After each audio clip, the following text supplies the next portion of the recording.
In 1994, Mick Garry's 6-hour TV movie The Stand conquered the small screen. See also his other King adaptations in Cub vs. Sleepwalkers. The movie is based on the 6th novel by Stephen King from 1978. Released in a short and handy almost 1000 pages version and a 400 pages longer complete edition, on which is also based the beautifully illustrated 2008-2012 Marvel comic. The 31 issues, divided into 6 story arcs, completed the telling of the unabridged novel. King also wrote the screenplay, which for the most part matches with the novel, at least the 1000 pages I know. The 1969 short story Night Surf in Night Shift makes indirect reference to the novel. See also the same named special. In the story, a mutated flu virus, aka Corona, escapes from a secret military lab and kills in a short time more than 99% of the world's population. I guess they just didn't have enough gay slave masks at hand. Oh, they did, but since the virus in the story is supposed to be real, they were of course useless. In one scene, a reporter even casually mentions that wearing masks doesn't protect against shit. Some people have even taken to wearing protection on the streets.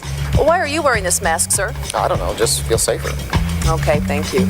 Katie, the folks at the Atlanta Disease Control Center told me that these masks wouldn't stop a flu germ with a hangover. In contrast to our current pandemic, with also more than 99% but survival rate, and even 3 years higher life expectancy for people deceased with COVID. The average life expectancy is 81. With COVID, it's 84. Case solved, Sherlock. With the relabeled and therefore from the statistics almost completely disappeared flu, whose former victims are now simply called COVID cases. And even now, after more than a year, there is neither a well-founded scientific test, ergo no scientific proven sick or dead, nor even an excess mortality compared to previous years. However, there are victims, namely the people who have been vaccinated for no reason, resulting in some of them getting seriously ill or get killed directly. They're wearing respirators on their faces.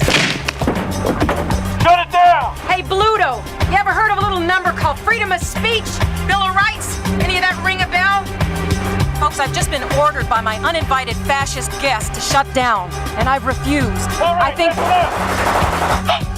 Journalists and critics are silenced as soon as they dare to report about the existing danger. Martial law has been declared. We don't have to put up with you and your pinko friends anymore. Mike, are you getting all this?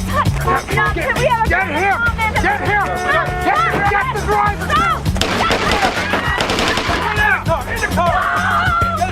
The same is happening right now with those who report about the corona and vaccination fraud. They get, with Stasi methods, massively intimidated, their career is over, bank accounts are cancelled, videos and whole channels deleted, and so on. Where is the purpose in your life? Where is the truth? Do you remember your hopes, your dreams? They are no longer your own. In the story, a few survive as they are immune and try to establish a new civilization. The good ones are led by the dreams of an old woman to Boulder, Colorado. The evil people get dream instruction from the rogue Randall Flagg to meet in Las Vegas, of course. For the last battle, good versus evil. Randall Flagg also appears among others 5 years later as a villain in the interesting novel The Eyes of the Dragon, as well as in the Dark Tower series. The Stand is from my point of view a passable adaptation, but the novel itself is for my taste a bit too dull. Unfortunately, The Stand is not about the last, for whatever reason, survivors of whatever who have to come to terms. That would be really interesting and revealing, but about supernatural crap. To be specific, the Bible, which I personally think is a wasted opportunity, since the aftermath situation is already interesting enough and even somewhat plausible explained. But instead, this is a run-of-the-mill fantasy story filled with convenient coincidences and simple solutions. There are visions, magic and supernatural powers whenever they are needed. This was already in the book back then, for me neither exciting nor interesting. You act like a child playing games now. But the 1994 version is still Citizen Kane and high art compared to the same named 9-hour US TV remake from 2020, which should actually be more appropriately called the woke or the virtue signaling. Infected people get in the final stage of the disease a thick throat. In Germany, thick throat means also to be fed up with something. So actually a real symptom. I also get a thick throat when I torture myself through boring crap like this. Which also goes for those people in real life who are constantly told the fairy tale of a symptomless disease. Of course, beside the same symptoms as the since last year deceased flu. May she rest in peace. Randall Flagg has been cast here, from my point of view, already not really convincing. He can't keep up for a second with the 1994 portrayal. But Whoopi Goldberg as Mother Abigail is a bad joke. And Ezra Miller as the pyromaniac trashcan man burns away the last bit of hope viewers might have had until his disastrous smear performance. The garbage can man is an important tragic figure in the book, whose motivation is explained much better. His backstory was already criminally ignored in the 1994 version, which is why he came across as far too unpredictable.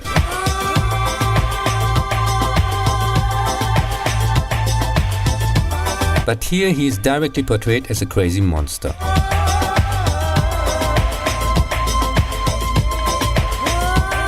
This boring as fuck series supposedly sticks a bit more to the original, but still has some incomprehensible changes. The slow breakdown of society and the journey at the beginning where the survivors decide which side they belong to, which was a considerable part of the book, and in the 1994 version at least half of the running time, is almost completely skipped and done with quite from the start. They arrive in Boulder in the first episode. This is not a story. This is not a book. This is your life. And this is not a play, some TV show you've seen. This is real life. You know that. After which there are constantly flashbacks, tanking the whole pasting of the show. As usual nowadays, by ignoring the template, even if it pokes holes in the story, there are complete unnecessary race and gender swaps. Like with the musician Larry Underwood, whose friend now has to serve as a bad white drug abuse influence. In the book it was the other way around and at least made sense. This is your life. The friend tried to help the rising music star with his thanks financial success emerging drug problem. Nick is now Latino because why not? This is your life. The red man becomes a red woman with an awful haircut. A black judge turns white and female. With the 4 chosen ones, they obviously tried to crack the woke jackpot and so on. Important characters like the deaf-mute Nick are virtually muted and degraded to side characters, while completely miscast minor characters like a lanky Harold in the book, an over 200-pound giant with Asperger syndrome, are promoted to over-the-top psycho antagonist. At the end destroys, I guess, God, the evil people city, Randall Flagg, and followers with lightning bolts, and a nuclear bomb that was just in time dragged there by the trashcan man. In the 1994 version, it is the hand of God that simply triggers the bomb. In the book, the bomb goes off by itself. The completely tacked on last episode takes moronically place after the final.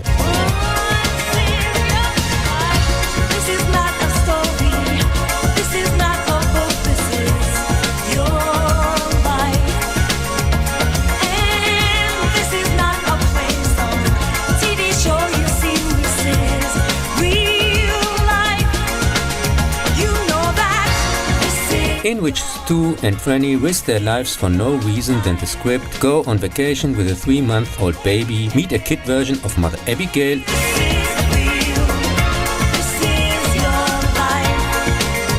and Randall Flagg takes over a native tribe? This supposed brand new ending is apparently the one from the complete edition or whatever.